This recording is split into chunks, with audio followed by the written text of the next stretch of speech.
What if the truth behind a public tragedy was hidden in plain sight? Just sitting there, captured frame by frame, on camera for everyone to see. Well, today we're going to walk through a really controversial analysis that claims exactly that.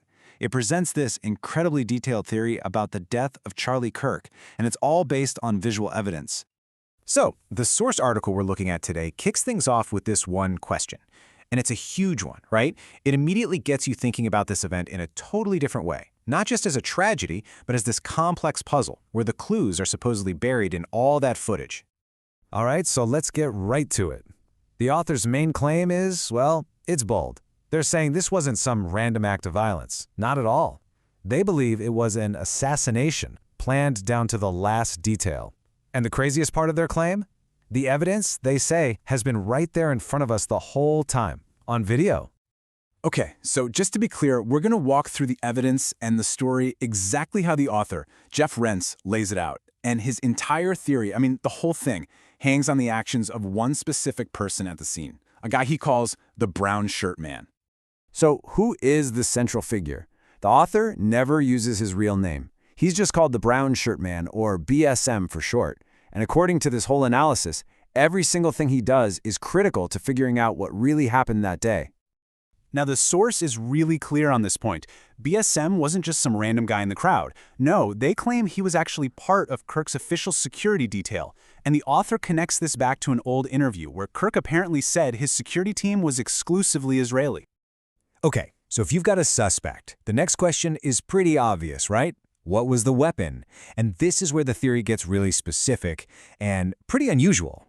The author's whole theory really depends on this one idea, that the weapon was a modern version of something called a palm pistol, a squeeze gun. They argue that a tiny concealable firearm like this, which is actually based on a design from the 1800s, is the only way to explain why you never, ever see a normal gun in any of the footage. So the most important thing to get here is what they're saying about this weapon. It had to be small, easy to hide, and quiet enough that it wouldn't cause a panic in a crowd. According to the author, this isn't just a detail, it's the linchpin of the entire plot. This is where the author really starts breaking down the video frame by frame. They point to BSM's posture and say, look, that's not just a guy leaning casually. They see it as a very deliberate shooting stance. He's using that crowd barrier and even his own arm to make himself as stable as possible for a perfect shot. And then there's this.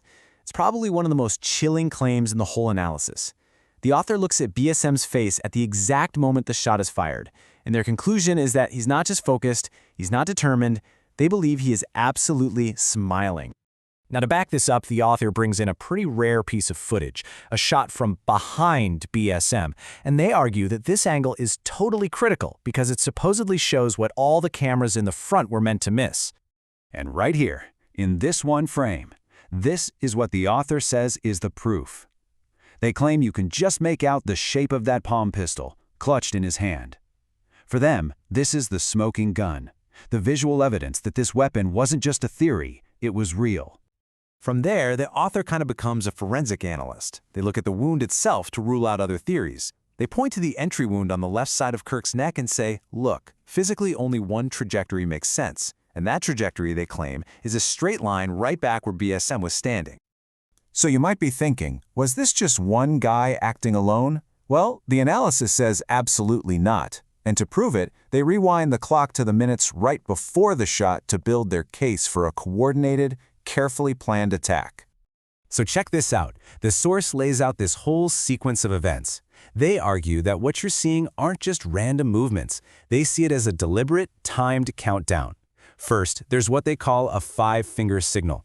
A minute later, a 4-finger signal. Then he checks his wrist. Every single gesture, in their view, is a signal to the team to coordinate the attack. And then there's this other little mystery. The analysis points out someone else in the crowd. A person who seems to be filming BSM, and only BSM, the entire time. The author keeps asking, why? Why film just that one guy? And they're repeatedly calling for that video to be released, because they think it could show everything, totally unobstructed. But the analysis doesn't end with the shot, not by a long shot. It continues right into the chaos of the immediate aftermath, arguing that the security team's first moves weren't about saving a life. They were about covering their tracks. Okay, so this is where the author lays out their theory of a coordinated cover-up. They break it down step by step. First, BSM jumps over the barrier, then another agent on the ground points with a closed fist. A third agent comes in, covers that hand, and then what the author describes as a clear handoff happens. The argument here is that their number one priority wasn't first aid, it was grabbing pieces of the bullet off the ground before anyone else saw them. And here we are, back to Brown Shirt Man's state of mind. The analysis again zooms in on his face in the moments after.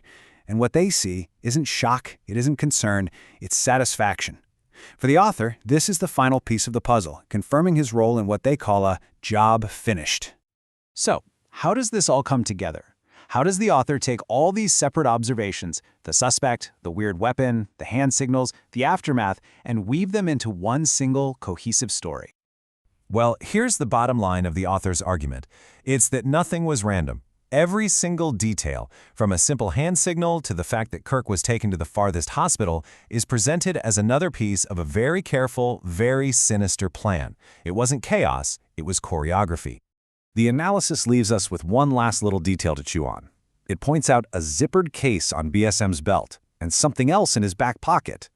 The author just asks the question, what might fit in there? But the implication is pretty clear. Could these be the tools of the trade? And really, that's the big question that this whole analysis leaves you with, isn't it? It's a pretty powerful example of how you can build a compelling story out of just pixels and frames. It really makes you think, not just about what we're seeing, but about the incredible power of the narrative that's being wrapped around it.